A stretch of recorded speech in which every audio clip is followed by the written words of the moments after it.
It's the SawCast, where real people speak that real shit on real topics. And I go by the name of Stevo. And I'm Ariel. What the fuck you do, y'all? Today we got a special guest, Desiree. Desiree has been a realtor for 6 years, and she's here to basically give us some information on how to own your own home. If you're scared, like what things you can be looking for.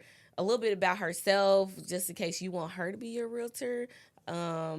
Things that she knows a lot of things about the differences between new bills and existing bills. Like, it's a lot of knowledge that she has if you want to go and looking into buying your own home, or even if you just don't know. Like, I feel like she's a great resource to like get you there. So Desiree, how are you today? I'm good. How are you? Good. Are you excited? I'm so excited. Thank you so much for the invite. This is my first podcast interview, but I'm a talker, wow. so I am definitely in my element, honey. Exclusive. I'm so excited. You got an exclusive then. I know. That's crazy. Okay, so how did you get into being a realtor, and how long? Oh, well, I know you've been doing it for 6 years. How did you get into it? So it kind of fell in my lap. I was actually looking for another way to make additional money on the side. I've always been somebody that had like something on the side, a little side hustle, and I was going between going to real estate school and going to esthetician school. Okay. So when I looked at the numbers, real estate seemed more profitable, and the entry as far as how much it costs to go to school was way cheaper. And so I hadn't been to college in a while because that was 2019. So I decided to go in person. And once I was done with real estate school in December 2019, the next month or so, COVID hit. So when COVID hit, I lost my full-time job. They laid me off, and I was able to go full-time into real estate, and that's how I got there. Okay, so what were you doing before in real estate? So I went to school for fashion merchandising, and so I was actually working in my field. I worked at different companies. I did everything from companies that did like licensing for different brands on clothing, companies that made purses, and I actually ended at a company I thought I would love. They were making skincare and makeup. It was actually the worst place I could ever think of or imagine, so I was so thankful That's crazy. that it ended, because I was like one of the last ones who got hired, and they laid me off first. Wow. And I was able to go into real estate full time. I actually was like praying to God, like, hey, I really want to do this full time, but as some people might know, you only get paid when you get paid a commission in real estate. It's not a steady check. You only get paid when your client gets keys. And so I'm like, that's not consistent enough to quit my job. And honestly, I probably would have never just quit, because it was, when I get this much money or pay all this off. So I feel like COVID was a thing that really pushed a lot of people into different things that we wouldn't have done before. And I mean, I thank God for it. So I saw on your Instagram, you said you don't sell houses. You sell yourself. Can you elaborate on that? Yes. So all realtors post beautiful houses. But at the end of the day, what a buyer is looking for is someone's personality that they can mesh with, that seems approachable and understanding, and that they can essentially trust with their life. When I talk on the phone with someone for the first time, they're talking to a stranger besides them looking at my Instagram. True. And I'm asking them all their business. And so I kind of lead with, hey, I know that this is our first time talking. I'm going to ask you some pretty comfortable questions, and it's just so that we can, get through this process as quickly as possible. The personality I show on my social media platforms is the same one they get in person, and they love that. I'm not faking it for the camera. Exactly how I am when I'm out in my videos is how I am with my clients. And it's also important to learn people and to know how they're going to work through the transaction, because once things start getting hard, you have to kind of know how to deal with certain personalities. So they pick my personality, and I learn how to deal with theirs, and it just really helps with the transactions. So it's your personality, and you get personal. Yes. So you break those barriers, and then you make them, not make them, but then they become comfortable with you. So since they comfortable, and then now you can actually maneuver, right? Now we can get some stuff going, because now I know who you are, and now I know why you wanna get into this house or home or condo, whatever. And then now I can actually help you, because we have a more of a personal, just instead of just strictly professional. Exactly. Okay. That's exactly what it is. And what that allows me to do also is to stand in and be their liaison when it comes to when we're at a builder and they are too scared to say something because they just know this person isn't on their side. I'll step in because I know what your priorities are, what your goals are. I'm reading your face, your body language when they say certain things, when you walk into certain homes. So yes, me doing that on the back end just allows me to serve you better. Oh no, for sure. I feel like after like me purchasing my own home, we had to tell y'all everything about us. Yes. Y'all got access to bank statements. Y'all know what I'm spending my money on. Yes. So like I think that I had a friend basically who was my agent. That's probably why it went so well. Now that I think about it, now that you said that, I didn't think about that at first, but she definitely knew what I didn't want and stuff like that. So like I was out of town a lot when I was purchasing my home. So she was doing a lot of the inspections and making sure that looking at the house and everything, make sure that it was up to my standards and it was exactly what I wanted. But I think that's like for sure a good thing that you said. But, yes. So how hard was it to get your first sale? My first sale, okay, so COVID was a different time. But I was told by mentors then, this is not going to be realistic. It's going to be different, but you also need to start and be prepared for what's going to come after this pandemic is over, because, of course, everything ends. So I was told, hey, you need to start doing open houses every weekend. If you're not showing a client, you need to be doing something real estate related. And so I was doing that. Every weekend I was doing an open house, and I actually met my first buyers that way. They were just touring open houses, and, you know, I am big on education. A lot of first-time home buyers have no idea what they're doing. They are just drowning in information from social media, but it's just like this from this person, this from that person. It's too much. And so when they walk into me or have a conversation with me for the first time, I try to educate them based on what they're looking for. And that's what got my first client. They were actually a couple moving here. The wife was going to med school, and the husband, they had just graduated from college. And younger couple, and I just educated them in that open house. They were just touring open houses that day. Everybody can go to an open house without an agent. You don't need to go look at homes. Well, tip y'all. Yes. Right. I don't know if everybody know that, but yes, open houses are a great way to go and just kind of explore different areas, different homes, different price points. Usually the agent isn't as aggressive because they know you might just be passing through. But they came in, I gave them their information, and they went on to their next open house, and that was on a Saturday. On a Monday, they called me and said, hey, we saw another house that we like. Can you be our realtor? We want you to write off. That's dope. That's amazing. Yeah, it was crazy. And I mean, the thing is, things don't always happen that easy, especially for new agents. And that was my first client, but that wasn't my first closing. My first closing was actually a cash deal. Older lady I met who had been looking for a long time, and we ended up finding something. And she was like, actually, I'll pay cash. That deal closed 7 days later because with cash, there is no paperwork. The longest part of the process to buy a home is getting your loan approved. When there is no loan, you can just go to the title company. So that was my first closing. My first clients did come from an open house. Okay, hold on, wait a minute. So how did you get that first closing? The first closing. So that one actually, when I first joined real estate, I was on a real estate team. And the good part about being on a real estate team is they'll give you leads. And so that one actually came from a lead from my team that I was on. Okay, so you just reached out to her and then... Yeah, reached out to her, showed her some houses, and she didn't tell me she was a cash buyer at first, but older people are a lot more particular about telling all their business. And so she was just like, you know, I'm just looking super casual, real low-key. Miss Jennifer, I never forget her. And she was like, yeah, we saw it. She was like, yeah, this is the one. I'll be paying cash, so let's just do the inspection. I'll be ready to go. Oh, wow. 7 days later. Ooh, that's a quick one. Because I thought mine was fast. I think mine was like 21 days, and I had a loan. So, like, hers was cash in 7 days. That's 7 days. Amazing. It was amazing. It was. So that's a quick check, girl. Facts. Nice little wire. Okay. Appreciate you, Jen. I ain't gonna never forget you. Never. Okay. So, what's the difference between a buyer and a seller's market, and which one are we in right now?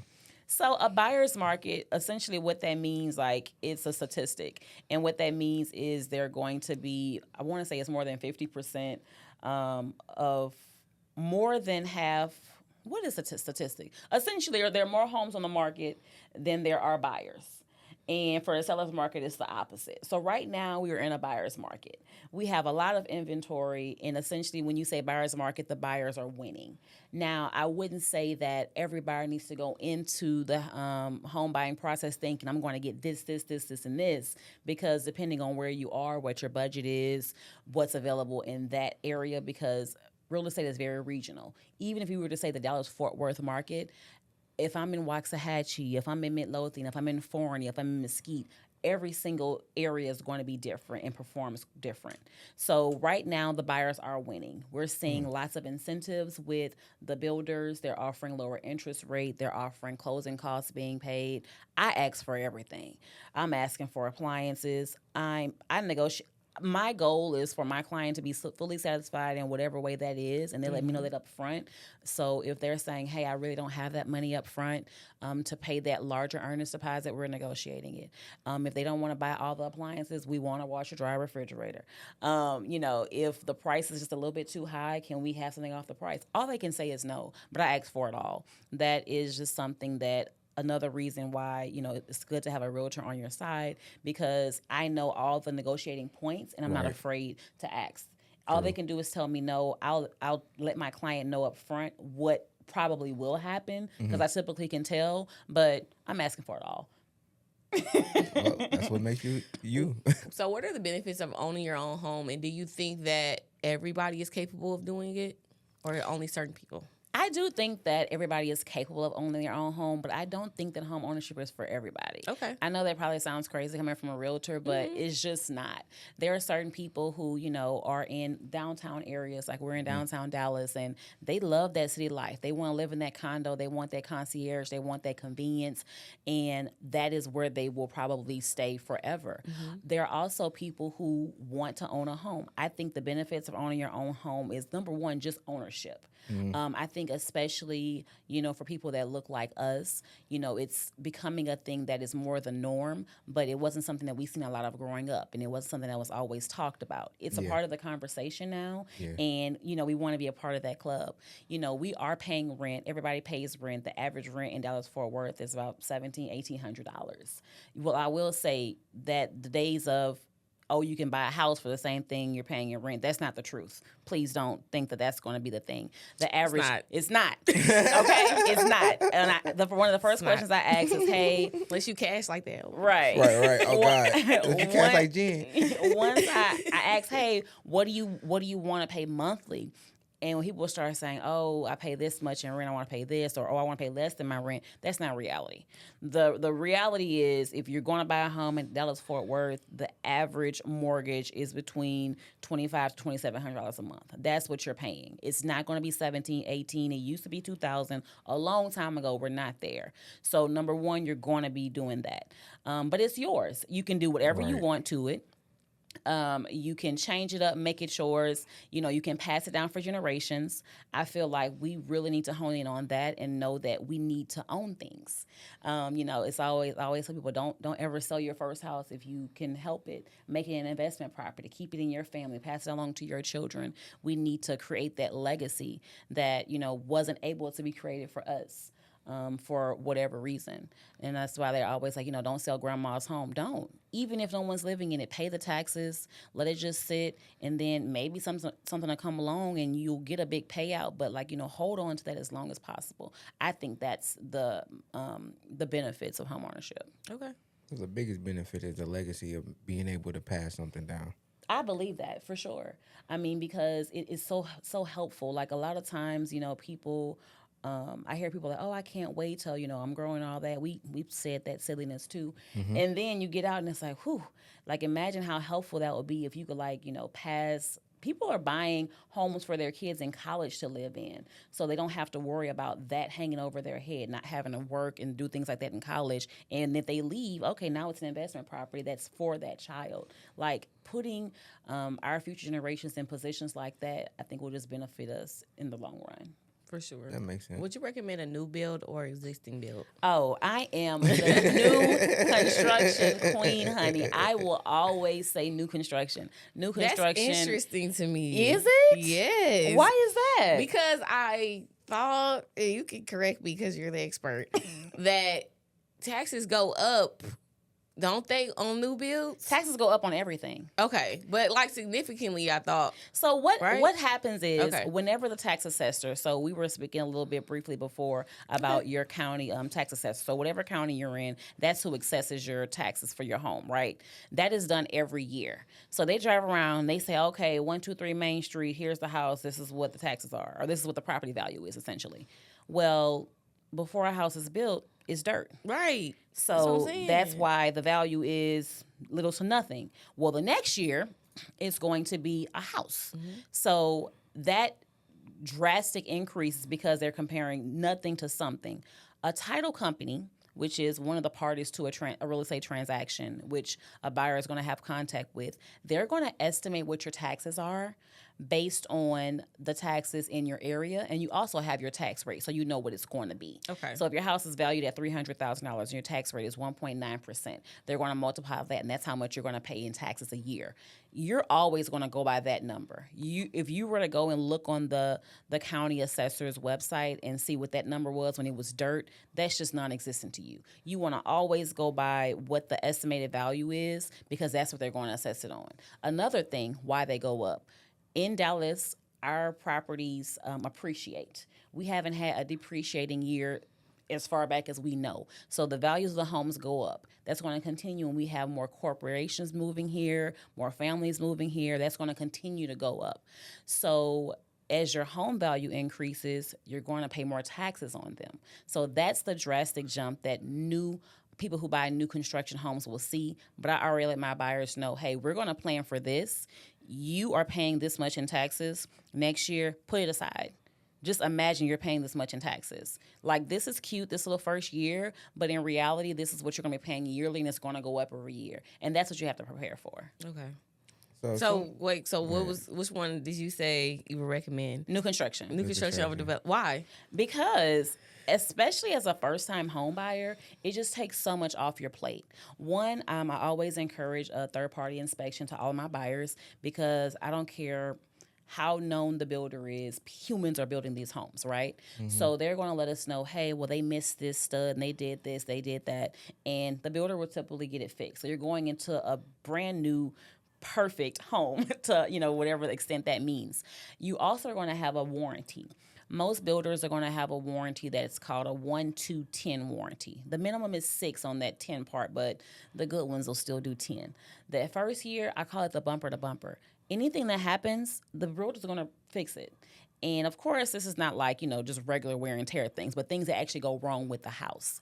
The heavy hitter items are going to be covered for up to 2 years. Your HVAC, your plumbing, your electrical, things like that. They're going to give you a sticker, usually like on the inside of your cabinet, your kitchen or somewhere you can find it.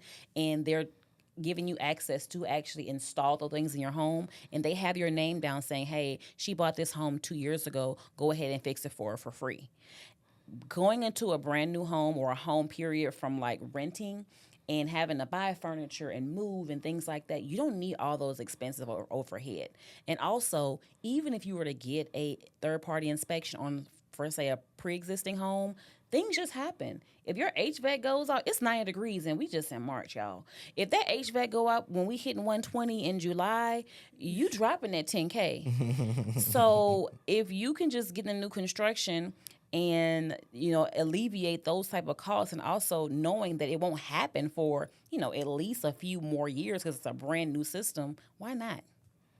That's make you think. That make you think. Well, I would say this: like the house I purchased it was built 2 years ago. Okay, so I guess it is kind of sort of in both. Yeah. So I was kind of scared to buy like one that just got built when I bought it because I was thinking about the taxes thing, because of course, obviously, I wasn't as educated, but I alleviated that issue, of course. But the person before me, actually, they assessed my taxes on him being. He was like a investor. Yeah. So I had the taxes was like an investor. I don't know. I think you're taxed differently if you're a single family home versus a investor or something like that? So you're or able to do a homestead, which, like I said, can cap it. If you're an investor, you can't. You can only have one homestead in Texas. Okay. So they probably had that on their property, and so they were taxed at the full value. So yours may have different slightly. Yes, yes. So I think that's what saved me, because I think it's going down because I'm, I own it and it's my home, and I changed everything like I was supposed to. But so I got to alleviate the tax thing, and then also it's pretty new, so it's not even like a lot of issues. The first year, I ain't really seen that crazy happen. So, Michael Wood, thank you, Jesus. But yes, I agree with what you're saying for sure. Yes, for sure. Okay. So if somebody wanted to own a home, what steps would they take? I think the most important step is to get a clear picture of where you stand financially. I get calls all the time, and people who say, "Oh, we're ready to buy a home," and the first question I ask are, some of the qualifying questions I ask are, what is your credit score? And you guys wouldn't believe, a lot of people just have no idea. They have no idea. You would think they're like, oh, Credit Karma and this, and this. They just have no idea. And that is a very, very not good place to be in when you're trying to buy a home. Also, like financially, you need to, of course, have the job for a couple of years, be employed consistently for the past 2 years. And then, you do have to make a certain amount of money, and you want to have something saved. As many incentives as there are, and you can get into a home for paying minimal, you need to have some money saved. Even if you were able to get into a home, which some of the loan programs do allow for you to get in with no money out of pocket or a little money out of pocket, you still want to have some money. They gotta see it. Some money, and what would be a good amount? This depends on the house, right? It depends on the house. If I was to let's say for average, if I'm going to blanket it, I would say if you want to buy a home, have saved or access to $10,000. For sure. When I say access to, it means you can withdraw money from your 401k. Buying a home is one of those life-changing opportunities where you can borrow or take from it and not be penalized. Or, of course, you can have it gifted from a family member, which a lot of people aren't, privy to. But, just have access to $10,000, and you're in a good place to buy a home. So $10,000. Know what your credit score is, in budget. Yes. Okay. And know what your credit score is, and know that to be in a good place, I say your credit score needs to be at 620 or more. You will hear realtors say 580. I don't want my clients struggling to get approved.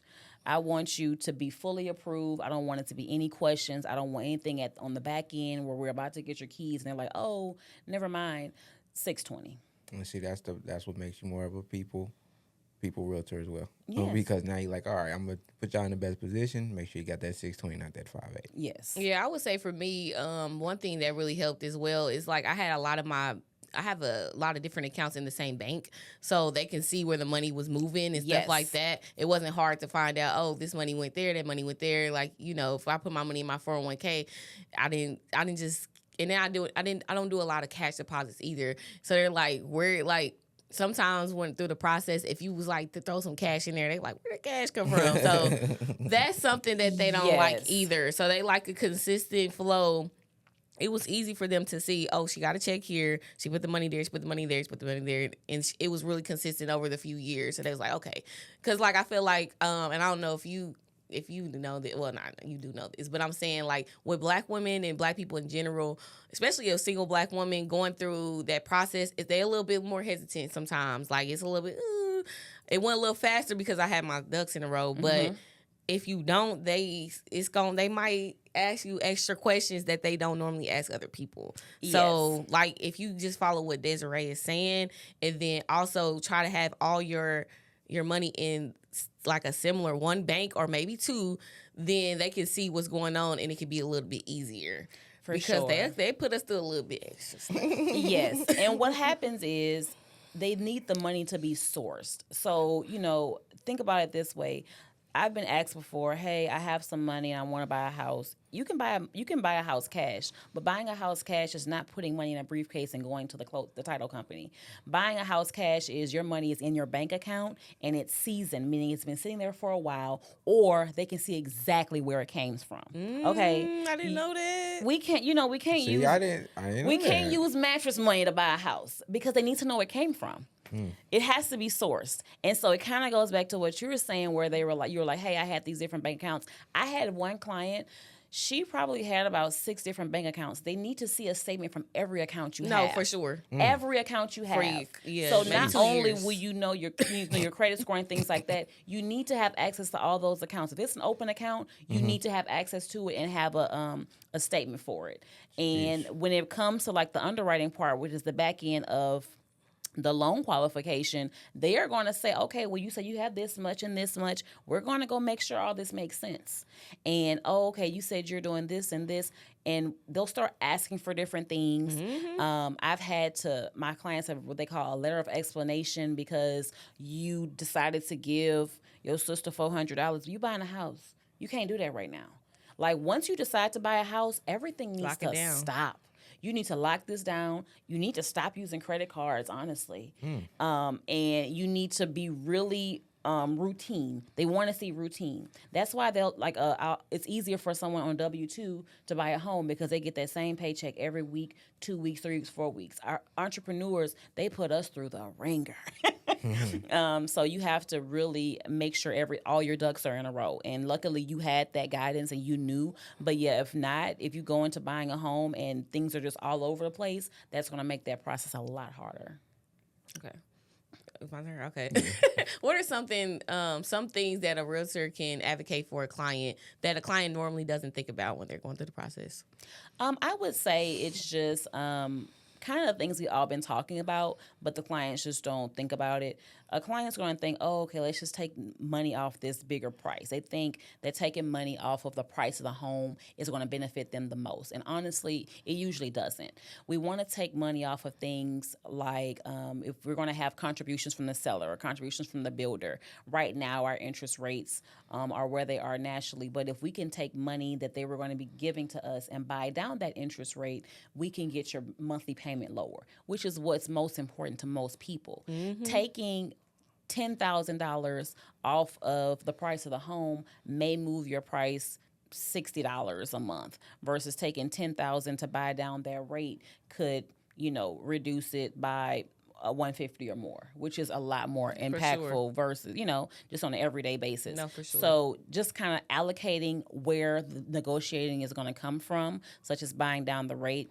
When it comes to new construction, asking for all the things, appliances, especially I have lots of relocation clients moving to Dallas. We're one of the, according to like U-Haul, most U-Hauls one-ways are coming here. And so it's hard to truck your whole life across the country. So if I can get you those appliances, where all you have to bring is everything else, let's negotiate that in. That is so important. Up front, like I said, $10,000 because, you're going to be paying money outside of just for your down payment and closing costs. You also pay for that inspector, that third-party inspector, which ranges from about $400 to $600. You also pay what's an earnest deposit. That deposit goes to either the seller or to the builder to say, hey, I really want to buy this home. Before I pay any other money, here's the money that you can hold that says, hey, I really want to buy it. Builders have a set amount that they want people to pay. And I'm like, well, we don't have that right now. We can give you this much, and you let us know what you think about that. Same thing with pre-existing. You can always negotiate, but those are just things that most buyers don't know. They just think, oh, we need to take money off the price. And those dollars can be allocated a lot more better ways to make them save more money in the end. Okay, so we talked about what they should do before. So what are 3 things they should do after they purchase a home? So I think the first thing that they should do when purchasing a home is change your license to your current address, which can be done online for like $7. I think that's the fee. You do have to have a Texas license. So if you don't have a license in Texas, you have to go through that whole process first. But if you already have a Texas driver's license, go online and change your address. Once you have your driver's license with your new address, you can file for your homestead exemption. A homestead exemption is going to cap how much they can tax you on yearly. So right now, we just had a law pass where we're at $140. So what that means is you are only taxed on like that amount of money. They can't tax you past that amount. It's like essentially it's called a homestead exemption, and it's whenever you own a property outright and that's your homestead, meaning that's where you live. Like we talked about earlier with the investors, everybody can only have one homestead. So you get that discount on one property and that's it. It's super important to file. And you can do it immediately. It used to be where you had to wait the next tax year, but you just go online, fill out the paperwork. You're going to get lots of solicitations in the mail saying, hey, we'll do it for a cost. It's free. Do it online, mail it in, and you're good to go. Secondly, let's see, what is important? I would say register all your appliances and everything like that, because a lot of right. Oh God, it's like above our head. We did the same thing. Register your appliance. Yes, because a lot of those manufacturers give you an extended warranty once you register with them. So when something happens, you can go to them, hey, this happened, and they'll either send someone out to replace it or repair it, or if it's not made anymore or anything, they will just replace it outright for you. Okay. So they'll tell you that. These are little things that also was why I attend all the meetings and things from my clients. We go to an orientation with a new home where the builder walks through everything in the home. They're not listening. They're excited. Mm-hmm. We closing in a week. They are zoned out.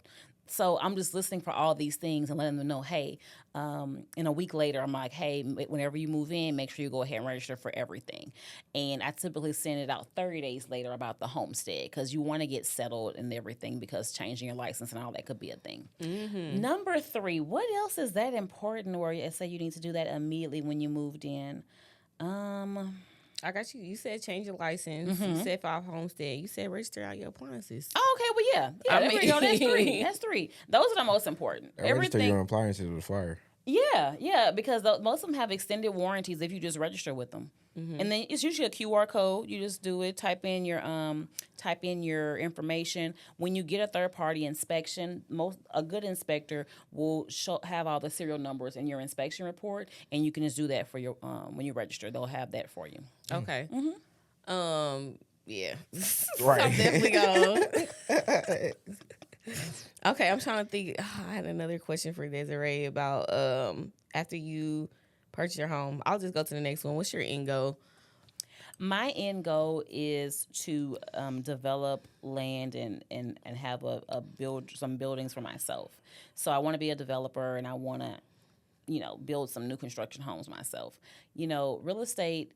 The reason I think it's so great is because there's so many different lanes you can go into with it, and just opening doors, as they say, what we do as a realtor, that just can't be the end goal. Like, I think in anything you have to have, goals and dreams past that. And, I don't want to be working past a certain age, and I want to get to a point where I can refer all my business out to other agents and have my development company where I'm developing land and building properties across this state, other states. I also probably want to own some property back home in Louisiana, and then even out the country in some places like Ghana. Oh, that's amazing. Mm-hmm. Okay, so one thing I wanted to bring it back to the other questions. Okay. After you buy the home. Yes. This was some really, really good information you gave me when we was talking about this before. The solicitations. Yes. Okay, can you talk to us about what we need to look out for after we buy it? Because we getting a lot of mail. What's going on? Yes. So when you buy a home, it is public knowledge. It goes to the appraisal district, the state, everyone registers this home as yours, which is great. Like, okay, I own a home. But what that means is the solicitors, the salespeople can also access that information, and they're going to be calling your phone and sending you mailings saying, we can do this. Hey, get a home warranty. We can register your homestead for you. All these are free services that you have probably already done. And if you've bought a new construction home, you already have your warranty. But the way that they write these letters is very intimidating, especially for a new homeowner. My clients send me text messages all the time like, hey, they said I need to do this or my warranty won't be in effect. I said, that's not the truth. We got this from the builder. We have the information to file any claims we want. You can throw this away. But it does scare new homeowners. It's very intimidating. You're getting all this mail. You think every little piece is important, but it's not. It's a solicitation. If it doesn't say from from the, say, for example, Dallas Appraisal District directly, then it's not from them. And you can always go online and check the status of your homestead on your appraisal district's website. Okay. Alrighty. So you got any advice for anybody that's trying to be a realtor in Texas? Because you did start in Louisiana, but now you're in Texas. Yes. So if you want to be a realtor in Texas, I say just do it. Real estate is one of the easiest entry careers that you can get into. So you just go to school for it. I went in person at Champion School of Real Estate, but there are hundreds of online schools. I couldn't be trusted to get that work done, so I had to go in person. But I say do it. You know, the entry is easy, and there is a possibility that you can be very profitable. I say don't believe what you see on TV about it being very glamorous. It's a grind. It's a hustle. But if you go into it with the intention of wanting to help people, then your efforts will be rewarded. And that's the SawCast. Thank you guys so much for listening. Like, share, subscribe. Thank you, Desiree, for being here. We appreciate you. And giving us all the information. I really think this was a really great podcast, and I think that a lot of people are going to be able to learn a lot from this. Yeah, dropping more gems than the jeweler, for real. For sure. Thank you guys for the invite. I had a good time. No problem. And we'll see you guys